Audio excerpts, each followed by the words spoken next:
All right, welcome everyone to this episode of Monetizing Your Mental Capital. Super excited. I've got Rohit here, and Rohit's from Assureful. Rohit and I met each other a couple of months ago. I think it's almost coming up. Feels like it's almost coming up on a year. Well, I guess so. Rohit, technically, I went to the booth over there at Prosper last year and asked about him, and he wasn't there at the booth. I think he was off speaking or something. So then we met afterwards on a phone call and just geeked out for like, we totally took over the call, geeked out for like 20 minutes. And the poor partnership managers were like, well, I guess you guys will just chat. And we've been chatting ever since and done a joint venture and all sorts of stuff. So super excited to have Rohit here, good friend. And I think he's got some interesting things to share about monetizing your mental capital. Thanks for having me, Will. Really, it's fun to be here, especially Christmas time, right? Yeah, It's really no, fun. we're recording this episode and it is literally like we're coming up right on it, guys. It's the 22nd of December. And the other interesting thing is today is the day that our first episode of the podcast is airing. And so many of you, maybe listened to this. Oh, wow, that was exciting. Zoom decided to really throw out some fireworks there. So if you're listening and you were confused as to that, Rohit put some thumbs up and Zoom was like, oh, we're putting in fireworks. But we're excited about that. Very, very stoked to have the podcast out there. We're teaching Amazon sellers how to create intangible revenue streams. When you talk about revenue streams for Amazon sellers, you find a product that's got any sort of demand out there and hand that product to a seller. He can monetize that, right? That's a tangible product that he throws up on Amazon. We're teaching them how to do these intangible revenue streams with guests and experts who have taken that journey themselves. So, Rohit, tell us a little bit about your journey of going from, because I know you did the tangible product thing for quite a while. How did you get into the tangible product thing? And then what were some of your experiences getting out of the tangible product thing and into some of the mental capital as you looked into skills or services to get into? Sure. So, background-wise, I've had five e-commerce brands, sold all of them to private equity, Amazon roll-up funds, strategic buyers in the last sort of 3 years now, just over 3 years. So, kind of caught that aggregator wave at the start. And in terms of physical products, a lot of supplements, superfoods, skincare, women's clothing, etc. I and so yeah, sorry, I was just saying hi to Will's daughter as well at the same Yeah, time. we have a special guest here on the podcast today. She says mom's not here. So do you want to tell everybody your name? What's your name? Her name is Julia, and this is my 6-year-old. And you can see it's Christmas break here because I mean, why else would you have? I mean, I might as well have the 6-year-old join the podcast, right? So tell us a little bit more. You were digging into, you've sold a couple of those brands, and now you've shifted a little bit. Tell us a little bit more about that journey. Yeah. My main brand was doing about $30 million on Amazon in the probiotic space. It was going well. And then we got a great offer from a private equity buyer to buy it, consolidate it, did that transition with them. And afterward, I one of the key pain points that I had while running an e-commerce brand was trying to be compliant with Amazon, the fears of the suspension emails coming out. And one of the key points in that was getting insurance. The way that all the other insurance, brokers, agents, companies would deal with Amazon businesses as if we don't know what we're doing, because we don't know what we're doing when it comes to insurance. It's just one of those things that Amazon asks you to buy, and you just find the cheapest product or whatever you can find anywhere. And every single insurer that I spoke to, and this is the case around the world, they ask you to project your sales for the next 12 months. Now, 100% of the time, this is incorrect, right? It could be, case in point, in 2018, I had told the insurer I'm going to do, I think it was 26 or 30 million in sales. And they said, sure, $75,000 payable annually in advance, upfront, or you go and get premium financing, which then you can pay monthly. but then you pay an extra, I think it was 15% or something on top of that. And that year we had a suspension event happen and sales plummeted, right? Oof. Plummeted to 9 million for the year. Oh, And it was it was very painful, but eventually you get back up and it takes a couple of months to get your bestseller, badge on again. But it was a painful period of time. And so I paid $75,000 to this insurance company and I say, hey guys, I didn't do whatever 30 million in sales this year. I've done only 9. Can I get a refund, please? Because I know you've priced it based on the number I have projected, right? oh And they wow. said it's not our fault that you didn't hit your targets and therefore no refund, right? And that pissed me off, right? And that's how, using my mental capital and understanding of the e-commerce business, I built an insurance proposition. So we're not a broker, we're the actual underwriters. The company is called Assureful. We're specifically for e-commerce. The product is natively monthly billed based on your actual sales in the last 30 days. So if your sales go up, your premium goes up marginally. If your sales come down for whatever reason, suspension or out of stock or queues at the port of Long Beach, you never know. Or it could be the inverse where you're doing really well, have a great Prime Day, great Black Friday, and your premium goes up marginally. But with other insurers, everything beyond what you've projected is uninsured. So So okay, so you're hold on a second. You basically ran into a major pain point here. And we're actually finding that as a super pattern, right? So when you're monetizing your mental capital, one of the key things to pay attention to is what is it in your business that is most painful? I.e., and you name it, like what is it in your business that is most like you're like, oh, that hurt. And that extra insurance premium that you paid was painful. And not only was it painful, but it was unfair, which It made was it painful and unfair at a time when I couldn't afford to be losing that money, right? exactly. And every penny counts when you're in a crunch. And that pain and that anger kind of prompted me to build something better than every other insurance company in the world for So e-commerce. and I love that. So really, if I'm an e-commerce seller and my business is doing well, maybe I've recently exited, maybe I'm considering what I'm going to do after I exit, analyze what those pains are. Look at what is it out there. And then I think the other thing that I've found is not only analyze that pain, but look out in the world to see what's out there. And that's what you did. You went and looked and there was like, this is stupid. There is not a really fantastic option out there for this aspect of what's going on. And so there's a real opportunity here to shift the focus onto something there. So you dove in there. How did you identify that this was going to be a need? Because that's the other piece. So pain, then see who, is it a blue ocean or a red ocean, right? Is this a place where there are a lot of people already playing? Or is this a place where I can go out and actually build something that nobody else has built? Like, you probably don't need to go out and build another inventory management system. There are a few of those out there, a few hundred, it feels like. And so unless you have a totally separate take for a niche that's there, it's not something you're going to go do. So there's my question. You found a need, you surveyed the market and said, yeah, there really aren't that many people out there, which could mean one of two things. Could mean, well, nobody needs this, which is why it's not been built. Or could mean, wow, there's an opportunity here. So how did you identify that this was an opportunity worth pursuing? So it was very clear that the Amazon seller community was just growing, right? And Amazon makes the product mandatory. You must have commercial general liability insurance when you cross. Now it's $10,000 in sales. Back then it was $100,000 in the trailing 12 months, right? You have to have that. And Amazon keeps reducing the sales threshold.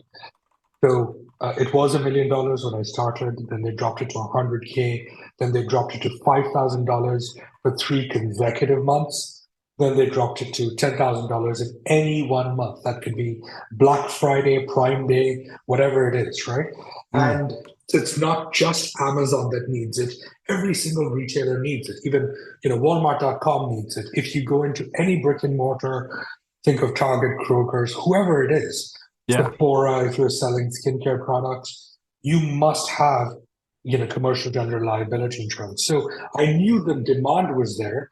I knew, I went around, spoke to whoever I could, and I spoke to hundreds of people to try and understand, where are people currently buying insurance? Why are they going through their dad's golf buddy who's a broker, right, to go and buy insurance? Why don't they understand that there are better products out there? It turns out there aren't better products out there, right? And so Mm. then you start looking around at the products, and they're all built for this sort of legacy system where your product is mostly around the risks in your warehouse or your office, right? Somebody trips in your office, but not really around the product liability aspect of it, which means that they're overcharging you for something. The Mm. second thing on this is, when you apply for insurance and you look at how insurers categorize your e-commerce product. Now, say you're selling, I don't know, spiralizers, right? Or garlic press.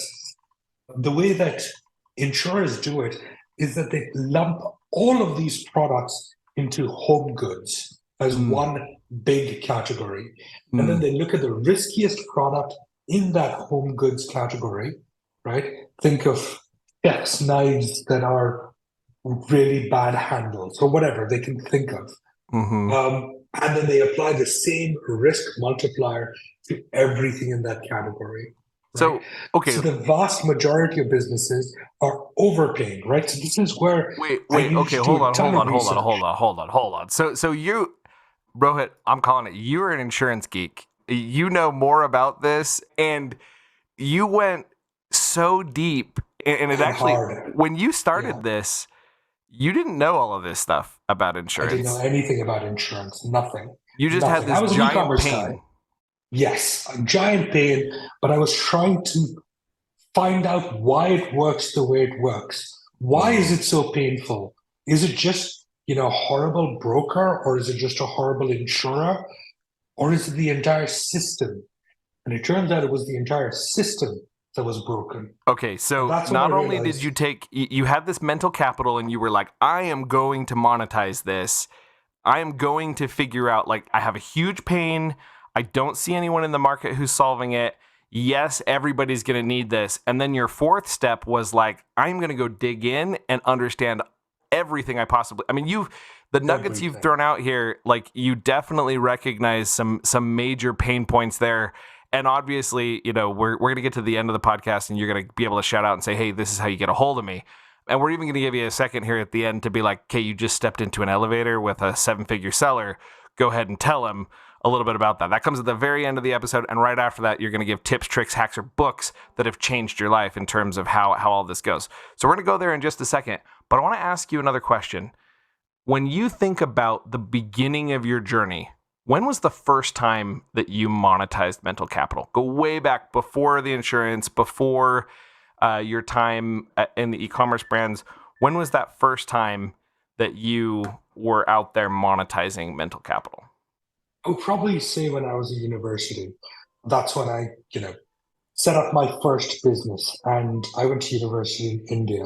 And at the time, I had like 2 or 3 hours of lessons every day. It was just, nothing. And so I would come back home, and like around 11:30 in the morning after lessons were done, and I would see just this bunch of guys sat around a basketball court where, I lived in a gated community at the time, because my sister was working and my dad got her a nice place, and I was kind of, sharing with my sister. And so I would see these guys hanging around like in the middle of the day, and I asked them, "What do you guys do?" And then they said they work at call centers, right? And they're working for AT&T and whatever else, and so they work all night long. And then in the day, that's actually their evening because they do night shifts. And so I just started to understand the outsourcing model. And I was Mm. studying law at the time, and kind of used mental capital and said, well, what if we outsourced basic legal work to India, right? Because lawyers are charging, whatever, $300, $500 at the time per hour, the good ones. But I could get a guy here to do the exact same thing for $9 an hour, Hmm. right? Think of a patent application, a trademark application, Mm-hmm. a simple contract, right? It's all the same law, kind of. And all I need to do is then get a really good qualified attorney in the US to To double look it check it. over once, double check it, but then you could run it at scale. And so I was 19 at the time, and I hired 75 lawyers, and I set up a legal outsourcing company. I mean, it got to 75 lawyers a year later. It started off with two guys and then kept scaling higher and higher and higher. And then when I was 21, I sold that business to Accenture. And I think that was the first time I really used mental capital. Interesting. So, I mean, you had your first exit. It sounds like at 21, It was and a small exit, but it yeah. was a lot of money for a 21-year-old Hey, because it was a services business. hey, But you know yeah, what? It's still amazing because really, when we think about it, a revenue stream is just a machine that prints money. And you've my grandfather, he built apartment complexes.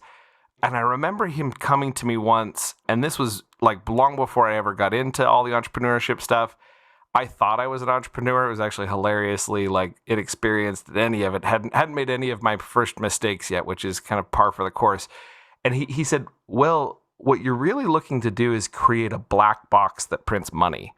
And I was like, "What?" And he was like, "Yeah, basically you have inputs that go into this black box and money comes out the other end. And that's what you're trying to figure out how to build is the black box that prints money." And I was like, "Okay, grandpa." Like I did not understand what he meant. And so it's cool that you got the opportunity that young to not only build a black box, but you sold one, right? So like talk about a cool way of like conglomerating all this knowledge and system to the point where it actually sold for something. I think that at the time, the reason I was smirking is because I took the money from my exit at 21 and I said, what do I do with it? My dad said, build apartments. And so it was really interesting that your grandfather was building apartments and that I was building apartments with my dad because I really didn't know what to do with the money, at the time. I love it. Um, So Rohit, you went and built apartments. So we could spend 4 or 5 hours exploring your entrepreneurial journey here. I want to ask a question here. Let's imagine that you could make a phone call back to the 18-year-old who was like, "Hey, you know what? I'm going to do this venture. I'm going to go, outsource this legal work and set this up in this way." If you could make a phone call to him right now, what piece of advice would you give him to help him maybe skip some of the pain and frustration of his monetization of mental capital journey? What would you tell him? Read a lot more on selling. Selling is so important. Whatever you Mm, do, whatever you build, you might come up with the best idea in the world, but you have to be able to convey your idea to people. And, sales sounds like a bit of a dirty word, but it isn't. It's interpersonal communication, right? Getting your ideas across to somebody else I love it. and getting something in return. And that's the advice that I would give to my then 19-year-old self. And also lose the ego, right? If you get a Lose little the bit of money that ego. comes into your pocket at a young age, well, even at an older age, I've seen it happen. You buy the flash Rolex and buy the Lamborghini and have a massive ego, and there's just no need to do that, Yeah, right? So I love that. yeah, So that's two words of advice. One, read a lot more about sales. It's a key skill, whether it's convincing investors, partners, whoever to jump on board with your idea. That ability to persuade is very important. And then secondarily, lose the ego. Those two things lose the apply. ego. I could spend like 30 minutes talking about both of those things in my entrepreneurial journey. That rings true with me. Now, what I want to do is in a minute, I would like you to tell us any hacks, tips, tricks, or books that will help in the journey of either losing your ego or in sales. So think about those books. We're going to kind of plant that in your subconscious, but then we're actually going to pull you away from that question, and you're going to have 60 seconds here. I'm going to time you. You just stepped into an elevator. The guy next to you is like, "Yeah, I'm actually an 8-figure seller on Amazon." And you're just having a conversation. So you've got 60 seconds now to tell him about whatever you'd like to tell him about. Most people would choose to tell him about, a Surefull or whatever, however you want to go about that conversation.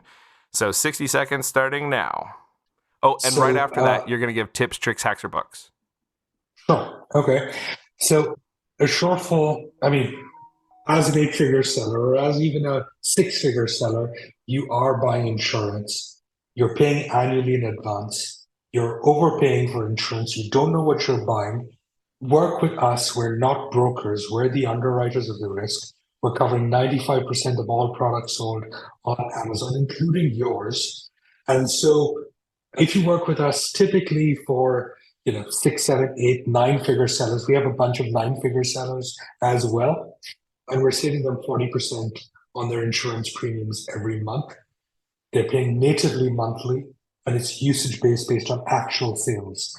So work with a shortfall, and we will protect you and we will cover you. Is that 60 seconds? Hey, you still had 5 seconds there. I was going to say, basically, you could be like, I'm the Geico of Amazon insurance. Like, you could save 20% or more. Like, when you said, like, we're saving 20%, I was like, you might need a lizard. 40%. 40%. Oh, wow. 40%. So what is, you know what? One of our nine-figure sellers is saving 40% plus whatever they were paying on insurance premiums, okay, which is another 15%. So what do they call that lizard that's ginormous? Like it's like the Komodo dragon. Komodo dragon. So it is official, Rohit. Your new whatever, like your mascot, you need a Komodo dragon who comes on to the screen and talks about saving 40% on insurance, because you are not a gecko. You are a Komodo dragon level of savings. Thank you. That's quite the compliment. Yeah. Well, I mean, I'm just saying what you said. All right, tips, tricks, hacks, or books for sales prowess and or humility. What are the two books you would recommend, or apps, or just mantras you tell yourself, meditation you do? What do you do now, or what have you done that has helped you upskill those two skills? Well, I think that in terms of hacks or tips is, if you're trying to, and I've done this a bunch of times, is going into an industry that I know nothing about and trying to build a business from the ground up in that. So sales is an inherent skill that you learn and then you read along the way by being personable. It's essentially learning, personal skills, sort of like your Rich Dad Poor Dad kind of book, right? Anything Tony Robbins related. I mean, that's fantastic, right? It improve your self-confidence, essentially. Okay. But a tip or a hack is talk to as many people as you can and be shameless about asking for introductions to people, right? If you talk to somebody and say, I know you know this guy, do you think you could intro me? You may get it, you may not get it, but you will definitely not get it if you don't ask. Right? You need to ask. People aren't going to just offer things to you. Ask and talk to as many people as you can. I've spoken to more insurance company CEOs in the last 2 years than perhaps most other people have. Yeah, and I've spoken to over 100 CEOs of large insurance companies, doing 50 billion, 60 billion revenue. What do you do to get that guy on the phone? Ask for introductions. Yeah. I ask for introductions. I meet somebody. I know that they're in the industry. I say, hey, can you introduce me to somebody in this field doing this? Like, I think I can introduce you to my buddy who does this. So one of the things that I know about you, because this happened with me and you on our first phone call, we connected genuinely about super geeky stuff. Like, I didn't see you as someone who was digging for introductions, which may be what it sounds like you're saying when you say ask for introductions all the time. How do you make sure that you remain genuine and can connect that way when in the end you really do want an introduction, but it's also about being genuine? Sure. So it's not about digging introductions. People won't just give you an introduction. You have to give value to them in return as well, right? I mean, it's almost like I scratch my back, you scratch mine, something to that. Yeah, I got you. It's not about just that. It's about they can genuinely see that they can help you, right? And you can help them in some way, right? Even if it's just a friendship that develops out of it, and you don't get an introduction, it doesn't matter really. But people want to help each other, especially entrepreneurs, right? It's Mm, not this, this is not a political scenario in some big corporation. People want to help each other out because, it benefits you by helping someone else grow their business as well, right? Even if it's just for your soul, it benefits. So people want to do it. okay, so I love that. So recognize that other people are looking for genuine human connection, just like you. Rohit, how can individuals get in contact with you, assuming they wanted to reach out? What's the best way? Check us out on assureful.com. Best way to reach out to me is LinkedIn. My name is Rohit Nair. If you want to reach out, that's Nair, last name. And on LinkedIn, I'm RN9, just the number 9. But assureful.com is the place to get your e-commerce insurance. That's Amazon and Walmart compliant. Love it. Well, can't thank you enough. Good nuggets there, I think, for everybody around monetizing your mental capital. And until the next episode. Thank you, Will.